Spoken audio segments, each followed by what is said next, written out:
bagaimana Indonesia sebagai negara besar, sebagai negara kesatuan yang kaya dengan mineralnya, yang kaya dengan agronya, yang kaya dengan kelautannya, kok terjadi satu kesenjangan sosial yang luar biasa.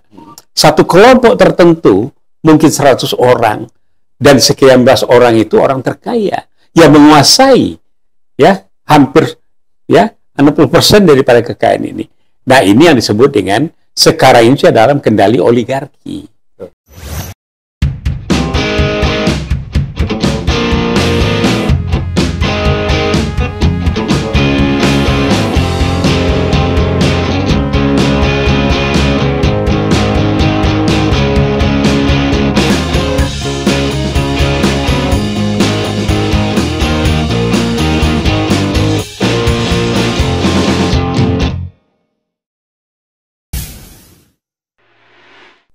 Bismillahirrahmanirrahim. Assalamualaikum warahmatullahi wabarakatuh. Pemirsa Masumi TV dimanapun berada, dari Sabang sampai Merauke, teman-teman kita para diaspora di seluruh dunia.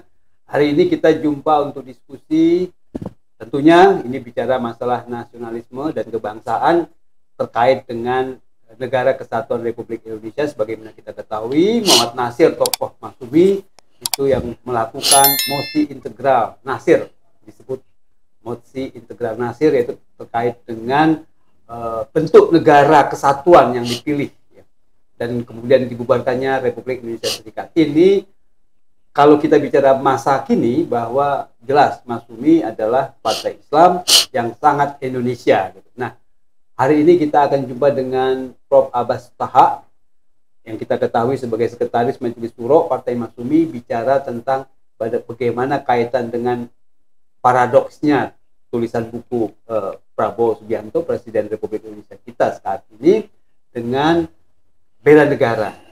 Bagaimana juga peran umat Islam dalam bela negara itu, kaitannya ini dengan tentunya dengan ideologi kita, Pancasila dan Undang-Undang Dasar 1945. Assalamualaikum Pak Abbas. Waalaikumsalam warahmatullahi wabarakatuh. Apa kabar nih Pak Abbas? Sudah lama nggak? Ya, sudah lama Andra, jadi keliling-keliling. Sibuk terus kayaknya nih. Iya, lah, roadshow ke daerah-daerah untuk mengingatkan kembali bahwa Masumi sudah semakin jelas kehadirannya. Mantap. Terutama sejak minggu yang lalu, lambangnya sudah mulai digunakan secara legal. Insya Allah, artinya insya Allah, ya. Minggu depan juga rencananya berita negara sudah selesai, artinya kita tercantum di berita negara. Iya, betul. Ya. Nah, ini kaitan dengan tema kita, topik sekarang nih, soal nasionalisme, soal bela negara, soal kaitannya juga dengan paradoks Indonesia yang diimpikan gitu ya, yang ditulis oleh Pak Prabowo Subianto. Kira-kira bagaimana sih gambarannya Pak saat ini? Baiklah, jadi sebetulnya ini hal yang menarik ya. Kalau kita bicara bela negara, di situ adalah kita bicara tentang sikap perilaku dari setiap warga negara secara individu, masyarakat maupun sebagai pemerintahan. Nah, bagaimana sikapnya itu? Salah satunya bentuknya kecintaan. Nah, kecintaan itu adalah bagaimana menjaga kedaulatan negara Republik Indonesia, NKRI, yang dilahirkan berdasarkan mosi integralnya Pak Natsir, yang Bung Hatta bilang, ini merupakan proklamasi kedua. Nah, yang sebelumnya kita tentu ingat proklamasi pertama, ya, yang ada peristiwa Rengas Dengklok, ya, Soekarno-Hatta, kemudian diculik, dibawa Rengas Dengklok, kembali deklarasi pertama. Itu menjalankan negara RIS, Republik Indonesia Serikat. Nah, ini berjalan. Nah, pada tahun 50, Muhammad Natsir ada di dalam konsultante itu melihat sebagai seorang yang berpikir jauh ke depan, yang bergerak, berpijak di bumi Indonesia. Beliau sangat visioner. Karena itu dia melihat, waktu itu Republik, kalau tidak salah, yang namanya Republik Indonesia itu tinggal 3 tempat. Yang lain sudah terpecah-pecah. Maka beliau mengajukan mosi yang dinamakan mosi integral tanggal 3 April. Nah, dan kemudian Soekarno menunjuk beliau sebagai Perdana Menterinya. Nah, jadi apa itu tadi? Sikap perilaku warga negara, ya, secara individu pribadi maupun sebagai orang pemerintahan dan menjaga pemerintahan dengan cintanya kepada NKRI, dia harus menjaga kedaulatannya, menjaga wilayahnya, kemudian menjadikan masyarakat warga negaranya itu adil, makmur, dan sejahtera. Nah, begitu. Ya, kalau misalnya kaitan dengan bukunya Pak Prabowo itu gimana, Pak Rada? Nah, begini. Jadi, Prabowo sebagai akademisi, sebagai tentara, sebagai partai politik yang mendirikan Gerindra, dan sebagai seorang anak cucu dan membangun republik, cucu dari Margono yang membangun perbankan, ya, anak Sumitro Bengawan ekonomi, kemenakan kandung dari Subianto yang namanya menempel di belakang Prabowo Subianto, adalah seorang mahasiswa sekolah tinggi Islam dan ketua BEM istilahnya sekarang, yang sebelumnya beliau kedokteran. Jadi semua ini berada pada dirinya. Nah, untuk itu buku Prabowo Subianto itu adalah merupakan pandangan strategis beliau. Bagaimana Indonesia ini yang paradoks. Secara garis besar paradoksnya begini. Indonesia ini kaya raya. Kaya raya nomor 4 di dunia. Tapi kekayaan itu merata untuk segala kebutuhan industri dan kehidupan masyarakat. Tambangnya, agrariatnya, lautnya. Ya, kita negara kepulauan terbesar. Ini hasil daripada ya Perdana Menteri Juanda dan Mr. ini Kusuma ya, yang waktu itu didukung oleh ya ayahnya Dino Patijalal, orang Minang. Maka merajilah kita negara kepulauan. Nah, luas itu kan daerahnya, banyak penduduknya, banyak kekayaannya, tentu harus dijaga dengan baik. Nah, untuk itu perlu ditanamkan cinta kepada tanah air. Nah, kalau cinta tanah air ini sudah lama didengungkan oleh habaib ini, yang sekarang sedang dikejar-kejar oleh apa tuh Imat ya, Mbak Lawilah ini sama si Anu Pleret lagi gitu kan? Fuad Pleret. Nah, Fuad Pleret ini nggak betul. Oke lah, kita abaikan itu. Nah, sekarang dalam perjalanannya, Prabowo melihat paradoksnya itu. Kok di negara yang kaya raya ini hidupnya begini? Kok yang menikmati kekayaan itu hanya terbatas golongan tertentu? Kekayaan dipegang oleh 100 kepala keluarga. Dan mungkin ada belasan dari konglo itu yang mereka umumnya adalah non-pri. Yang menyatakan dirinya bukan bangsa Indonesia. Tetapi mereka hanya warga negara. Nah, inilah para taipan itu. Jadi, nah, untuk itu, paradoks buku yang ditulis Prabowo ini adalah pandangan strategisnya. Bagaimana Indonesia sebagai negara besar, sebagai negara kesatuan, yang kaya dengan mineralnya, yang kaya dengan agronya, yang kaya dengan kelautannya, kok terjadi ya satu kesenjangan sosial yang luar biasa. Satu kelompok tertentu, mungkin 100 orang, dan sekian belas orang itu orang terkaya yang menguasai ya hampir ya 60% daripada kekayaan ini. Nah, ini yang disebut dengan sekarang ini dalam kendali oligarki. Nah, kemudian setiap item yang ada di dalam paradoks itu sangat jelas, konkret. Artinya bukan utopia. Ya, jadi sesuatu yang bisa direalisasikan. Pemanfaatan ya mineral, tambang, ya, pemerintahan. Nah, semuanya itu terhimpun dalam konstitusi, yaitu pada pasal 33 Undang Dasar 45. Tapi sekarang, ya, secara kegiatan ekonomi, itu sudah tidak berjalan baik. Yang berjalan ekonomi pasar, liberal. Sedangkan Prabowo Subianto menegaskan dalam bukunya itu adalah ekonomi kerakyatan. Kemudian koperasi. Lah ini tidak jalan. Nggak nyambung malah. Nggak nyambung, jadi beda ya. Jadi sekarang konstitusi kita jelas, ya Undang Dasar 45, bukan yang 2002 ini. Kemudian ideologi negara sebagai pemandu untuk menjalankan negara ini sudah jauh. Cuma ya kasihan juga Pak Prabowo ini, apakah akan hilang legasinya dalam pemerintahannya ini ya. Karena apa? Ya dia dihadapi oleh residu-residu permasalahan 10 tahun Jokowi dan luncuran masalah ada yang dulu. Luncuran dari dulu banyak lagi. Kalau Megawati, lain lagi yang dia buat. Kok beda dia sama ayahnya? Ayahnya itu, Soekarno itu sangat kekeh memegang Piagam Jakarta. Walaupun pada akhirnya 7 kata itu dicoret. Tapi deklarasi 5 Juli tahun 9, kembali itu digunakan dan terikat dan menjiwai Pancasila itu sendiri. Oke, nah, mantap. Itu menarik ya, sekali. jadi, nah Megawati cawe-cawe di dalam falsafah negara Pancasila. Mau Trisila, Ekasila, ya.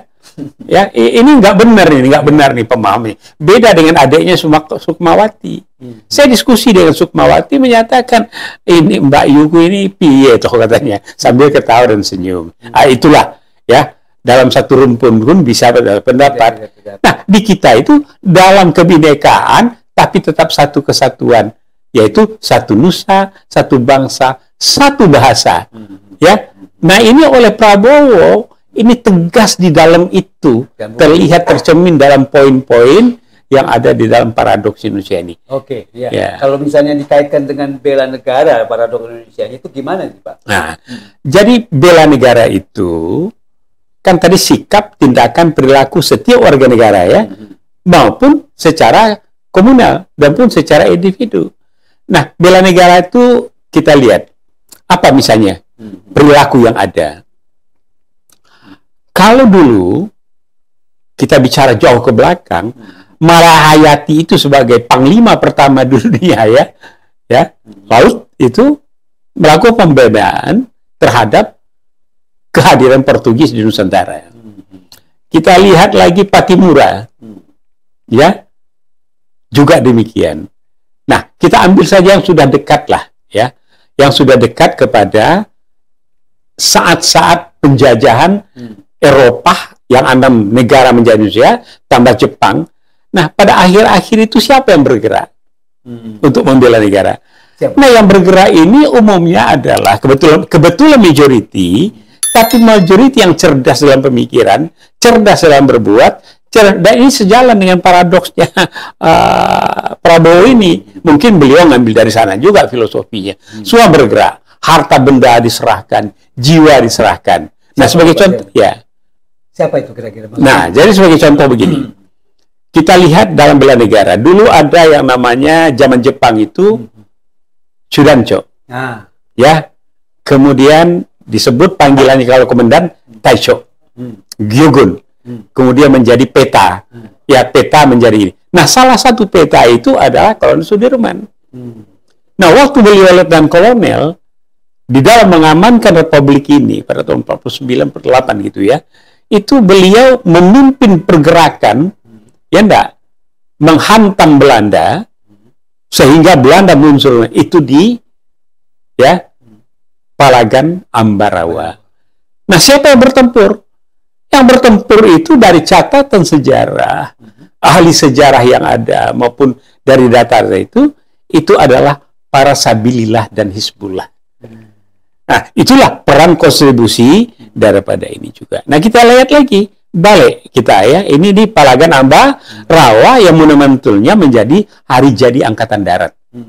Nah, sedangkan peran daripada Kiai ya ulama Hasyim Asy'ari ya, ulama besar, Nahdiyin, pendiri Masyumi bersama Muhammad Nasir dan lainnya, itu dengan fatwa jihadnya terjadilah pertempuran di Surabaya. Yang pemain lapangannya adalah Bung Tomo. Nah, Bung Tomo bingung apa ini untuk menggerakkan ya masyarakatnya supaya berkobar semangatnya. Teringatlah dia dengan satu moto, dengan terbit Allahu Akbar. Ini yang digunakan beliau. Kemudian terjadilah dengan gugurnya 2 jenderal perang dunia di sana, dan kemudian menjadi hari pahlawan. Nah, itu bela negara. Kemudian Palagan Ambarawa ada lagi 6 jam di Jogja. Nah, ini masih ada polemik nih. Ini ya enggak, inspiratornya apakah Hamengkubuwono IX ini atau Pak Harto? Bagi saya siapapun mereka itu, dua-duanya itu adalah luar biasa untuk bangsa ini. Walaupun Soeharto pun termasuk ya smiling general with authoritarian. Tetapi ya sandang pangan dan ini terpelihara, terpenuhi. Negara kedaulatan juga terjaga sehingga melahirkan macan Asia yaitu Prabowo yang mudah-mudahan nanti ya macannya tidak jadi meong kata oposan ini ya. Nah, jadi itu ya. Jadi apa tadi? Palagan Ambarawa, Hari Pahlawan, Malahayati, kemudian mana lagi? Siti Menggopoh. Soal pajak. Sekarang kan heboh soal pajak dinaik. Jadi zaman itu pun bela negara itu ada. Siti Manggowo melakukan perlawanan terhadap blasting namanya. Pajak tanah. Nah, kemudian Pangeran Diponegoro juga begitu. Mengamankan tanahnya yang dipatok. Nah, jadi, nah sekarang yang sidang apa di Jogja tadi itu luar biasa. Tapi yang jelas saya melihat foto-foto bersama itu ada Nasution, ada Soeharto, Panglima Sudirman di mana-mana. Kemudian satu lagi yang maha besar menjadikan bela negara itu adalah PDRI. Nah, PDRI ini Pemerintah Darurat Republik Indonesia itu didirikan oleh Safruddin Warganegara, Tengku Hasan dan yang lain-lain ya di Bukit Tinggi. Dijalankan mungkin ya, yang pada saat itu belum menerima telegram karena waktu ditangkapnya Soekarno-Hatta masih sempat membuat radiogram untuk membentuk ya pemerintahan sementara.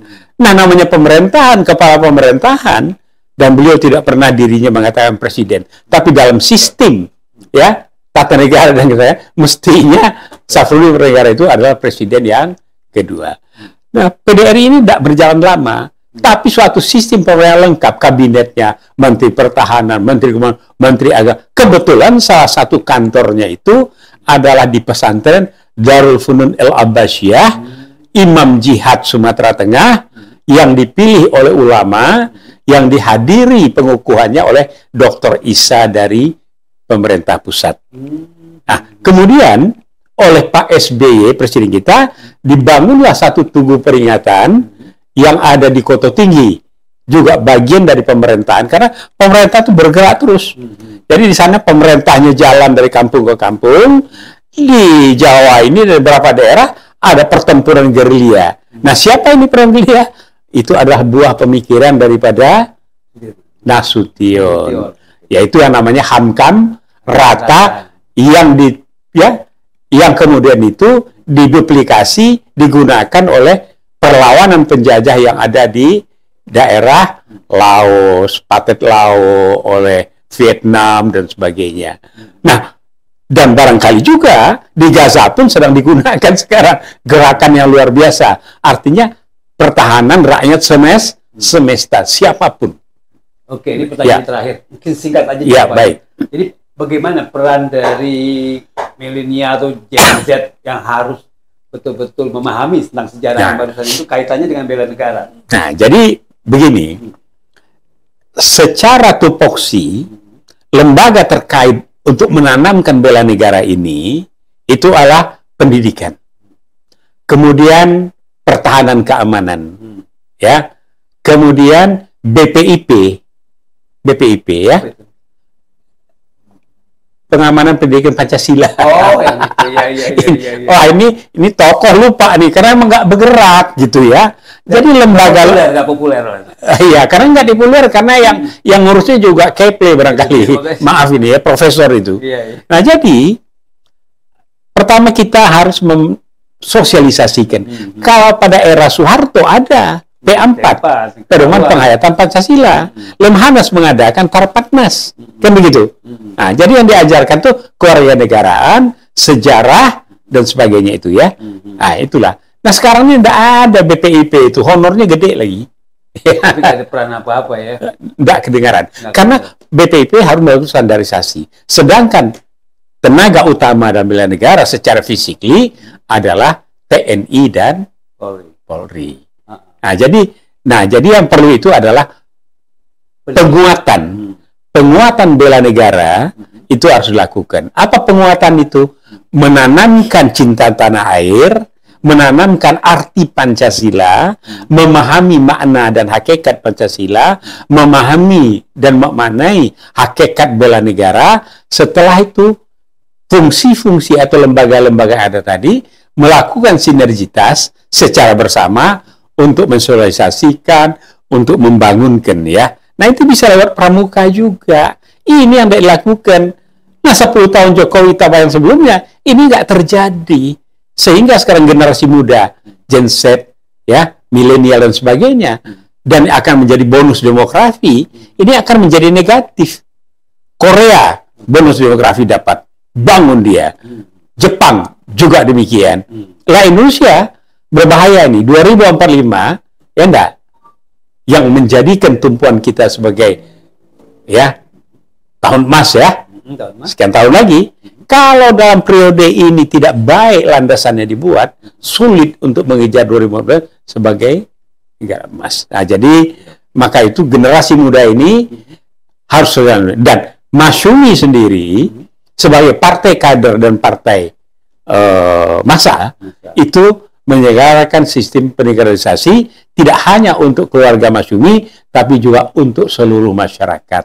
Nah, jadi untuk itu maka sekali lagi bela negara sebagai satu sikap, perilaku, tindakan untuk mencintai tanah air, menjaga kedaulatan, menjaga wilayah untuk memanfaatkan rahmatan lil alamin yang diberikan Allah SWT kepada Indonesia, menjadikan manusia sejahtera, adil dan makmur. Oke. Nah, gitu. Terima kasih Pak Abbas.